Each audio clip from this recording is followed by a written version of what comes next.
اعوذ باللہ من الشیطان الرجیم بسم اللہ الرحمن الرحیم وَقُلْنَا يَا آدَمُ اسْكُنْ أَنْتَ وَزَوْجُكَ الْجَنَّةَ، اور ہم نے کہا کہ اے آدم رہو تم اور تمہاری بیوی جنت میں۔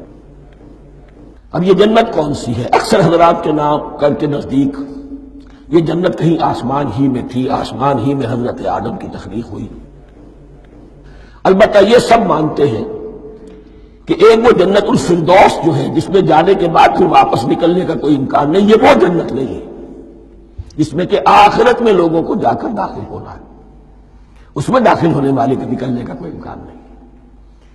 ایک رائے یہ بھی ہے، میرا رجحان اس رائے کی طرف ہے، تخلیق آدم اسی زمین پر ہوئی ہے۔ وہ جن مراحل سے گزری ہے تخلیق وہ ایک علیحدہ مسئلہ ہے۔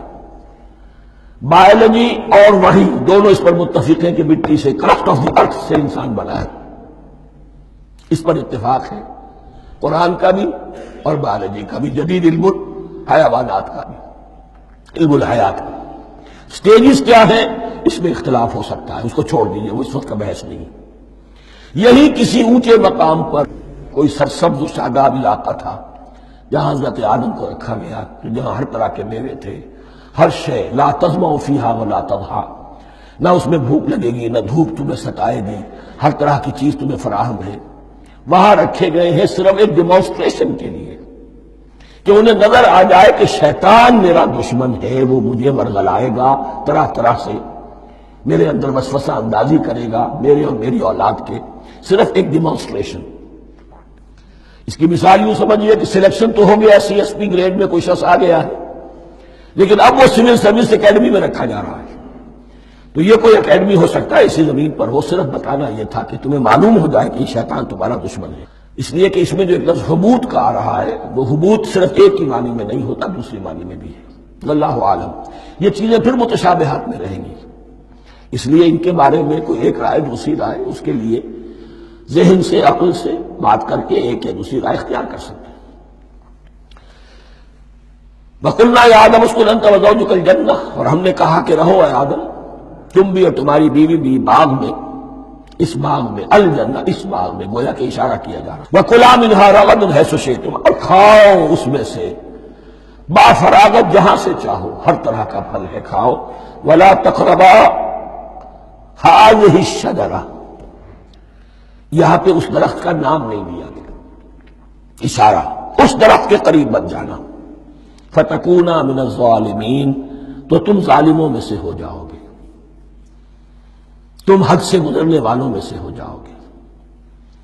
اب اس کی بھی حکمت سمجھیے کہ چونکہ ڈیمانسٹریشن کرانی ہے کہ تمہیں کسی چیز سے، ہزار چیزیں مباح ہیں دنیا میں، چند چیزیں پینے کی حرام ہیں۔ اب تم اگر ان ہزار مباح چیزوں کو چھوڑ کر حرام چیز کو پیتے ہو تو یہ تمہارا اختیار ہوا، جبکہ اللہ تعالیٰ نے مباحات کا دائرہ بہت وسیع رکھا ہے۔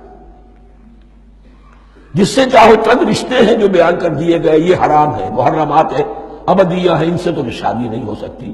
باقی کسی مسلمان عورت سے دنیا کے کسی کونے میں وہ شادی کر سکتے، کروڑوں کے آپشنز آپ کے لیے خالی کھلے ہیں، لیکن پھر بھی انسان شادی نہ کرے، زنا کرے، یہ گویا کہ اس کی اپنی خباثت نفس ہے۔ ایک نہیں، دو دو، تین تین، چار چار تک شادی کرو، اجازت ہے تمہیں۔ تو اس اعتبار سے مباحات، اب یہ پورا باغ تمہارے لیے مباح ہے، بس ایک درخت ہے اس کے پاس نہ جانا، اور درخت کا نام لینے کی کوئی ضرورت نہیں۔ تو آزمائش تھی نا، صرف ایک آزمائش اور اس کی ڈیمانسٹریشن۔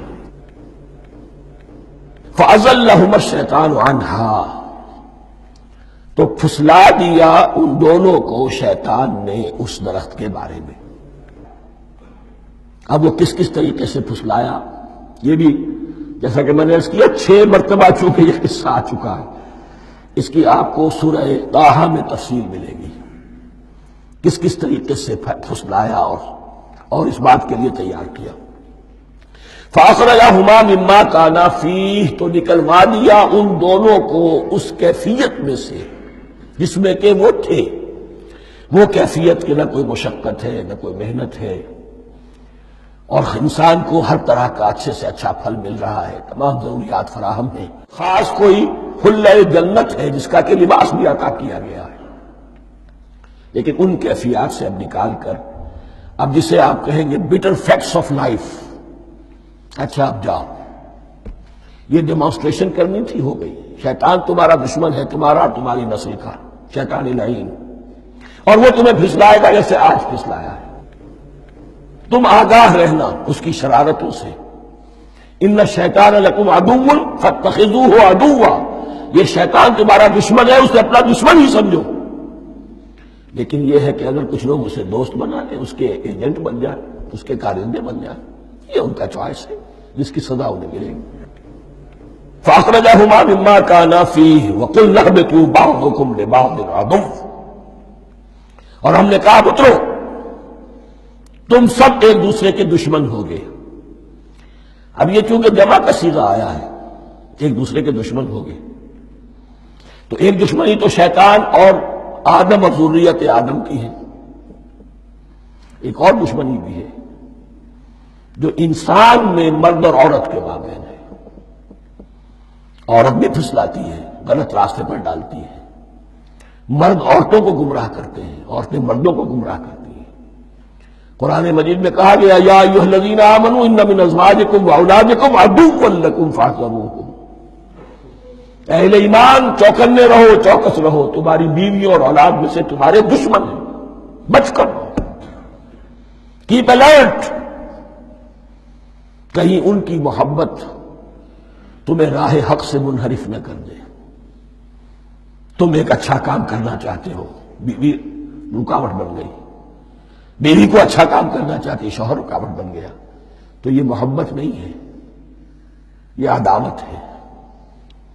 اس حوالے سے بعضکم لبعض عدو وَلَكُمْ فِي الْأَرْضِ مُسْتَقَرٌّ وَمَتَاعٌ إِلَىٰ حِينٍ، اور تمہارے لیے اب زمین میں مستقر ہے، جائے قیام ہے اور متاع ہے، ضرورت کی چیزیں ہیں ہم نے فراہم کر دی ہیں، اِلَىٰ حِين، لیکن ایک وقت معین تک کے لیے، یہ ابدی نہیں ہے، ایک وقت آئے گا یہ بساط ہم لپیٹ دیں گے۔ یوم نطوی السماء کطی السجل للکتب، جس دن کے ہم تمام فضاؤں کو اور تمام خلاؤں کو، تمام آسمانوں کو اس طرح لپیٹ لیں گے جیسے کتابوں کا طوبار لپیٹ لیا جاتا ہے، ایک وقت آئے گا۔ یہ تخلیق الی اجل مسمی ہے، الی حین ہے۔ صدق اللہ العظیم۔